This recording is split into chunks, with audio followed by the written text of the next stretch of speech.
বাংলাদেশে আমরা অন্ধভাবে কাউকে বীর মানব না।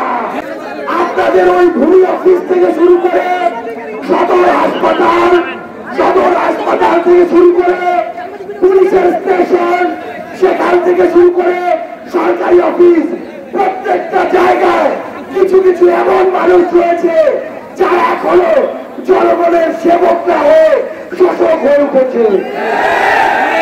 সংগ্রামী সহযোদ্ধারা, আমাদের এই যে লড়াই হচ্ছে এই জনগণ বিরোধী, দেশ বিরোধী, মানুষের স্বার্থ বিরোধী সকল ধরনের কালপিটের বিরুদ্ধে।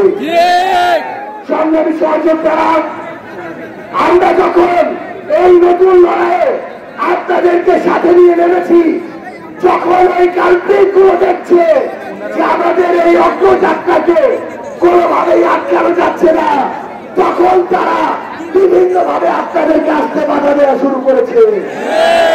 তখন তারা বিভিন্ন ভাবে আপনাদেরকে ভয় দেখানো শুরু করেছে। তখন তারা বিভিন্ন ভাবে পিছন থেকে ষড়যন্ত্র করা শুরু করেছে। তখন তারা সোশ্যাল মিডিয়া থেকে শুরু করে বিভিন্ন জায়গায় প্রোপাগান্ডা ছড়ানো শুরু করেছে। সংগ্রামী সহযোদ্ধারা, আমি স্পষ্ট করে একটা কথা বলি, এই বাংলাদেশে আমরা অন্ধভাবে কাউকে বীর মানব না।